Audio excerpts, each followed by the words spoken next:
Welcome to Web Mentor. HTML के दूसरे lecture में मैं आपको वेलकम करता हूं। कल हमने HTML के कुछ बेसिक टैग देखे थे। आज हम HTML के कुछ मज़ीद एडवांस टैग्स की तरफ बढ़ेंगे। ये वो फाइल जो हमने लास्ट ट्यूटोरियल के लिए प्रैक्टिस के लिए बनाई थी। एक छोटी सी बात और देखिएगा, जब आप इस फाइल पर डबल क्लिक करते हैं तो ये इसको डायरेक्टली किसी ब्राउज़र में जाके ओपन कर देता है, लेकिन सम टाइम हमें इसकी कोडिंग देखनी होती है। तो दो तरीके जहन में रखिएगा। सबसे पहला कि आप नोटपैड को ओपन करें, इस फाइल को ड्रैग करके नोटपैड के अंदर ड्रॉप कर दें, या सेकंड मेथड जो है वो ये है कि इस फाइल पर राइट क्लिक करें, ओपन विद पे जाएं और इसको नोटपैड के साथ ओपन कर लें। और जब इस फाइल पे आप डबल क्लिक करेंगे तो आप जानते हैं कि ये डायरेक्ट इसको ब्राउज़र में एक्सेस दे देगा। कल हमने देखा कि हमने अगर HTML में हेडिंग्स लिखनी हो तो H1 से लेके H6 तक टैग्स जो हैं वो हमें हेडिंग के लिए सपोर्ट करते हैं, और P का टैग और उसके कुछ दूसरे सपोर्टिंग टैग हमने देखे।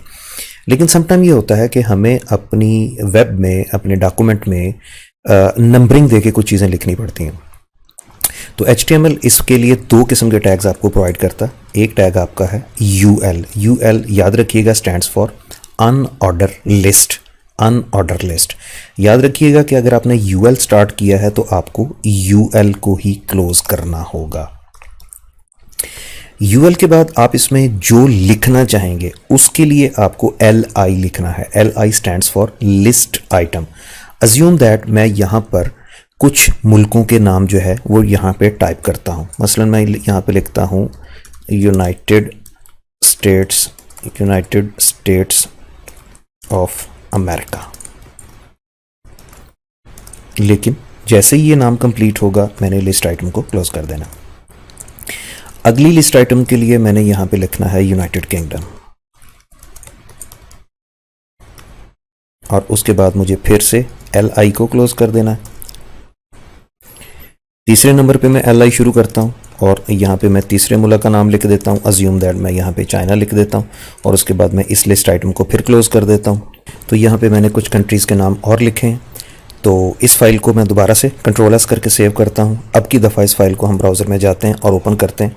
तो एक और कीजिएगा कि ये कुछ मैं ज़रा जूम कर लूँ ताकि आप ईजी देख सकें इसको। तो ये पहला मुल्क, पहला country United states of America, United kingdom, China, Australia, Italy और जर्मनी। तो ये बिकॉज ऑफ UL यानी अनऑर्डर लिस्ट। सिर्फ एक चेंज आप करेंगे, अनऑर्डर लिस्ट की जगह आप OL कर देंगे। OL stands for order list. अब जब OL स्टार्ट किया जाएगा तो OL ही क्लोज किया जाएगा। उसके बाद इस फाइल को सेव करें, और सेव करने के बाद ब्राउज़र को रिफ्रेश करें तो ये देखें ये नंबरिंग में शो हो गए। तो ये दोनों टैग्स अनऑर्डर लिस्ट या ऑर्डर लिस्ट, अंदर के टैग्स में कोई तब्दीली नहीं होगी, सिर्फ ऑर्डर लिस्ट या अनऑर्डर लिस्ट को ही आप तब्दील करेंगे। इसी तरीके से अगर इस टैग को मज़ीद पावरफुल करना चाहते हैं तो जिस तरह हमने पिछले लेक्चर में बॉडी के टैग के साथ कुछ प्रॉपर्टीज़ दी थी, हम ऑर्डर लिस्ट के टैग के साथ कुछ प्रॉपर्टीज़ देंगे। प्रॉपर्टीज़ देने के लिए आप स्पेस देंगे। स्पेस देने के बाद आप सबसे पहला काम यहाँ पे लिखेंगे टाइप के बाद आप इक्वल साइन देंगे और सिंगल कोड या डबल कोड के अंदर इसकी टाइप देंगे। अज्यूम दैट मैं यहाँ 1 2 3 4 5 6 की जगह अल्फ़ाबेट्स देना चाहता हूँ, और वो अल्फ़ाबेट्स ABCD होनी चाहिए और कैपिटल वर्ड्स में होने चाहिए। तो मैंने टाइप में कैपिटल A टाइप कर दिया। Ctrl+S फाइल को सेव करूँगा, ब्राउज़र को रिफ़्रेश करूँगा तो आप देखें यहाँ पे अल्फ़ाबेट्स आ गए। और अगर मैं स्मॉल अल्फ़ाबेट्स लिख देता हूँ और इसको रिफ़्रेश करता हूँ तो आपको स्मॉल अल्फ़ाबेट्स नज़र आएंगे। अगर आप इसको रोमन में लिखना चाहेंगे तो स्मॉल I लिखेंगे तो ये स्मॉल रोमन में डिस्प्ले हो जाएंगे। रिफ़्रेश करके देख लें। और अगर आप यहाँ पे इसकी जगह कैपिटल I लिख लेंगे, सेव करेंगे और इसको रिफ़्रेश करेंगे तो ये कैपिटल रोमन, ये याद रखिएगा ये कैपिटल I है। सेकंड वन ये है कि अगर मैं अज्यूम दैट कि मैं टाइप नहीं भी लिखता, लेकिन मैं चाहता ये हूँ कि मेरा ये जो टेक्स्ट है ये एक से शुरू नहीं होना चाहिए, यानी ये मैंने इसको यहाँ पे इसको कट कर दिया और ये नंबरिंग में चला गया। लेकिन मैंने कुछ एशियन कंट्रीज़ जो हैं पिछली लिस्ट में लिखे हैं, कोई 7-8 मुल्क पहले लिख चुका हूँ, और अब ये जो यूरोपियन मुल्क हैं या अमेरिका है इसकी मैं नंबरिंग अपनी मर्ज़ी से स्टार्ट करना चाहता हूँ। तो इसके लिए आप स्टार्ट का टैग लगाएंगे और कहाँ से स्टार्ट करना चाहते हैं, अज्यूम दैट मैं इसको 6 से स्टार्ट करना चाहता हूँ। सेव करूँगा। सेव करने के बाद जैसे इसको मैं ब्राउज़र में रिफ़्रेश करूँगा तो ये देखें ये 1 की बजाय 6 से स्टार्ट हो रहा है। आप इसको कहीं से भी शुरू कर सकते हैं, आप इसको 11 से भी शुरू कर सकते हैं। अब जैसे इसको आप सेव करेंगे तो ये 11 से स्टार्ट हो जाएगा। लेकिन याद रखिएगा कि ये सिर्फ न्यूमेरिक डिजिट में ही आपकी मर्ज़ी से स्टार्ट नहीं होगा, बल्कि अगर फ़र्ज़ करें मैं यहाँ पे इसकी टाइप चेंज करता हूँ, अज्यूम दैट मैंने रोमन में लिखी है तो ये रोमन में भी 7 से ही स्टार्ट होगा, या अज्यूम दैट यहाँ पे मैंने इसको अल्फ़ाबेट्स में लिखा है तो ये अल्फ़ाबेट्स में भी 7 से ही स्टार्ट होगा। तो ये ऑर्डर लिस्ट के साथ आप इसकी कुछ, वैसे तो अनऑर्डर लिस्ट के साथ भी कुछ प्रॉपर्टीज़ है लेकिन उनको हम लोग आगे चल के देखेंगे। तो ऑर्डर लिस्ट के साथ आप कुछ एट्रीब्यूट्स लगा सकते हैं। पहला एट्रीब्यूट जो है वो स्टार्ट है कि ये नंबरिंग या जो भी टाइप की आप लिस्ट बनाना चाहते हैं वो कहाँ से शुरू करना चाहते हैं, और दूसरे नंबर पे उसकी टाइप कौन सी होती है। याद रखिएगा कि ये इसका ऑर्डर लिस्ट का स्टार्टिंग टैग है और ये इसका क्लोजिंग टैग है, और अंदर के जितने भी टैग हैं वो LI से हर टैग स्टार्ट होगा और LI से क्लोज होगा। जैसे ही LI से स्टार्ट होगा उसे पता चल जाएगा कि यहाँ से मैंने नई चीज़ शुरू करनी है, और LI को क्लोज करने से मुराद ये वो समझ जाएगा यहाँ पे ये चीज़ बंद हो जाएगी। और अगर आप इसको यहाँ पे बंद कर देंगे तो इसका मतलब ये है कि आप इसको सिंपल वे में 1 से शुरू करेगा और न्यूमेरिक डिजिट्स में ही इसको लिखेगा। तो पहली चीज़ जो है ये आपकी ऑर्डर लिस्ट है। एक चीज़ इसमें हम और देखेंगे, हम लोग जो प्रोग्रामिंग करते हैं वो जानते हैं कि हम लोग कभी कभी चीज़ों को उनका नेस्टेड या नेस्टिंग फॉर्म में लिख लेते हैं। नेस्टिंग से मुराद ये होती है कि एक चीज़ के अंदर एक और चीज़ जो है वो शुरू कर दी जाए। अज्यूम दैट यहाँ पे यूनाइटेड स्टेट्स ऑफ अमेरिका लिखा हुआ है, मैं ये चाहता हूँ इससे पहले कि ये यूनाइटेड किंगडम पे जाए, यूनाइटेड स्टेट्स के कुछ मशहूर शहर, कुछ जो इंपॉर्टेंट सिटीज़ हैं उनको लिख दिया जाए।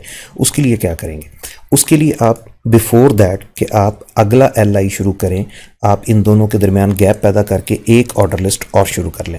लेकिन एक बात याद रखिएगा, कुछ टैग ऐसे सेंसिटिव होंगे कि अगर आप उनको क्लोज नहीं करेंगे तो वो आपके लिए प्रॉब्लम क्रिएट करेंगे। कुछ टैग ऐसे हैं, अज्यूम दैट आप यहाँ से बॉडी का और HTML का टैग डिलीट कर दें और इस फाइल को सेव करके दोबारा से रन करें, इस फाइल की सेहत पे कोई फ़र्क नहीं पड़ेगा। क्यों? ब्राउज़र्स इतने एडवांस हो चुके हैं कि अगर आप सम टाइम किसी टैग को क्लोज़ नहीं करते तो ब्राउज़र ऑटोमेटिकली उस टैग को क्लोज़ कर देगा। लेकिन आपको याद होगा कि हमने एक बार डिस्कस की थी SEO कॉन्सेप्ट्स। तो SEO सर्च इंजन ऑप्टिमाइजेशन, और ये इसके लिए हम बाकायदा कुछ ट्यूटोरियल्स की एक सीरीज़ रखेंगे जिसमें आपको SEO को डिटेल से डिस्कस करेंगे। तो SEO में ये चीज़ बुरा बनाया जाता है इस बात का कि आपने टैग स्टार्ट तो किया है, आपने टैग को क्लोज़ नहीं किया। इसलिए ये आदत बनाएं कि जिस टैग को आपने स्टार्ट करना है उस टैग को क्लोज़ करें। बहरहाल कुछ टैग इतने डेंजरस नहीं है कि उनको क्लोज़ ना किया जाए तो वो प्रॉब्लम बने, लेकिन कुछ टैग ऐसे हैं कि अगर आप उनको क्लोज़ नहीं करेंगे तो वो प्रॉब्लम का बायस बनेंगे। उनमें से एक टैग ऑर्डर लिस्ट का भी है, मैं इसका रिजल्ट भी आपको दिखा दूंगा। अब फ़र्ज़ करें कि मैंने यहाँ पे एक नया सिटी लिखना है यूनाइटेड स्टेट्स ऑफ अमेरिका का, तो मैंने LI लिखा और LI लिखने के बाद मैंने यहाँ पे लॉस एंजलिस लिख दिया। ये मेरा पहला शहर है और मैंने इसको LI को क्लोज़ भी कर देना है। तो इस तरीके से मैंने लॉस एंजलिस के बाद सैन फ्रांसिस्को, मियामी, फ्लोरिडा वगैरह टाइप किया। इसका ज़रा सेव करें इसको और इसका ब्राउज़र में जाकर रिज़ल्ट चेक करें। ये देखिएगा ये नेस्टेड कहलाएगा, यानी ये इसका पेरेंट टैग है और ये इसके चाइल्ड टैग होंगे। आगे चल के जब हम किसी एडवांस ब्राउज़र में जाएंगे तो आपको पता चलेगा कि इसमें हम थोड़ी सी स्पेस दे देते हैं सो दैट कि हमें किसी किस्म की कोई गलती ना हो। अभी जो कि हम बहुत ही छोटे से एक एडिटर में नोटपैड में बैठे हैं तो ये इतनी सेंस नहीं रखता जितनी एडवांस एडिटर रखते हैं। तो बहरहाल आगे चल के ये खुद ब खुद जो है वो स्पेस यहाँ पे मार्क करेगा, लेकिन ब्राउज़र जो है वो आपको इसको नेस्टेड लिस्ट में दिखाएगा। तो इस तरीके से ये पहली सीरियल है और इससे पहले ये दूसरी सीरियल पे जाए तो ये कुछ शहरों की लिस्ट जो है ये आपको दिखा रहा है। तो ये जस्ट बिकॉज ऑफ नेस्टेड है। तो ये टैग जो था ये पेरेंट टैग है और ये इसका चाइल्ड टैग है। अब जैसा कि मैं जिक्र कर रहा था कि अगर आप इस टैग को बंद नहीं करेंगे तो मैं यहाँ से ऑर्डर लिस्ट को डिलीट कर देता हूँ। तो इसका रिजल्ट देखिएगा बहुत खौफनाक होगा कि ये तमाम बाकी के तमाम मुल्क जो है वो उठाकर America, United states of America की सिटीज़ बना देगा। तो याद रखिएगा हर टैग के साथ ये एक आदत अपनाएं कि जिस टैग को आप स्टार्ट करेंगे उस टैग को यू शुड क्लोज।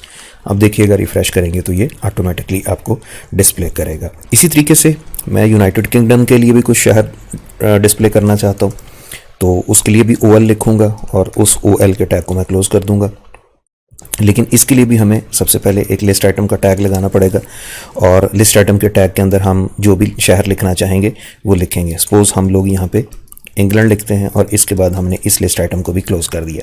अब लिस्ट आइटम भी क्लोज़ है, ऑर्डर लिस्ट भी क्लोज़ है। इस फाइल को सेव करते हैं और सेव करने के बाद रिफ़्रेश करके देखते हैं तो यूनाइटेड किंगडम के अंदर पहला शहर जो है वो इंग्लैंड के नाम से यहाँ पे आ गया। अज्यूम दैट हम एक शहर और बना लेते हैं, इसी को कॉपी करके पेस्ट कर लेते हैं और कॉपी पेस्ट करने के बाद हम यहाँ पर दूसरे शहर का नाम लिख लेते हैं। ये लें, इंग्लैंड, मैनचेस्टर और बर्मिंघम, ये 3 सिटीज़ जो हैं ये मेजर हमने इसके अंदर यूनाइटेड किंगडम के अंदर लिख लिए हैं। सेव करें और इसका ज़रा रिज़ल्ट चेक कर लें तो ये देखिएगा कि ये 1, 2 और 3 पहले नंबर पे, दूसरे नंबर पे और तीसरे नंबर पे। एक बात और देखने वाली है, ज़रूरी नहीं है कि नेस्टेड लिस्ट में आप वही टैग लगाएं जो ऊपर लगाया है। यानी अगर जो पेरेंट टैग हैं वो ऑर्डर लिस्ट हैं तो चाइल्ड का ऑर्डर लिस्ट होना ज़रूरी नहीं है, आप इसको अनऑर्डर लिस्ट भी लगा सकते हैं। ये लें, मैंने जो यूनाइटेड स्टेट्स के सिटीज़ हैं इनको मैंने UL में लिख लिया, तो तब भी ये फॉर्मेट ज़रूर चेंज हो जाएगा लेकिन ये इनकार नहीं करेगा। और इसी तरीके से ये जो यूनाइटेड स्टेट्स के, यूनाइटेड किंगडम के शहर हैं, इनको मैं रहने तो ऑर्डर लिस्ट ही देता हूँ लेकिन इनकी मैं टाइप चेंज कर दूंगा तो उसको भी इसके ऊपर कोई एतराज़ नहीं होगा। यानी मैं फ़र्ज़ करें इनको अल्फ़ाबेटिकली इनको दिखाना चाहता हूँ तो ये देखें ये अल्फ़ाबेटिकली भी आ जाएंगे।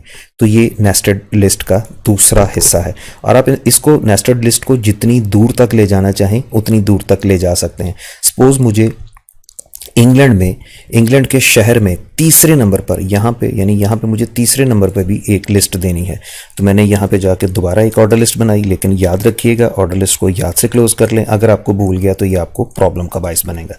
मसलन मैंने उसमें लिखा है कि जी यहाँ पे एक कोई पार्क है, फ़र्ज़ करें यहाँ पे एक हाइड पार्क के नाम से एक पार्क है, तो मैंने इसको लिस्ट आइटम को क्लोज़ कर दिया। क्लोज़ करने के बाद आप देखेंगे कि ये एक तीसरे नंबर पे लिस्ट बना रहा है। अब याद रखिएगा ये ग्रैंड पेरेंट कहलाएगा, नंबर 1, नंबर 2 ये पेरेंट लिस्ट में से है, ये चाइल्ड कहलाएगा सेकंड और ए, और ये 1 जो है ये इसका ग्रैंड चाइल्ड कहलाएगा। यानी ये पेरेंट है, ये चाइल्ड है और ये इसका ग्रैंड चाइल्ड है। ये पहले लेवल की लिस्ट है, ये दूसरे लेवल की लिस्ट है और ये तीसरे लेवल की लिस्ट है। तो याद रखिएगा मैं आपको एक होमवर्क भी दूंगा, तो उस होमवर्क में आपने इस नेस्टेड लिस्ट की प्रैक्टिस करनी है कि आप क्या आइदर आप इसको तीसरे लेवल तक नेस्टेड लिस्ट को ले जा सकते हैं या नहीं ले जा सकते।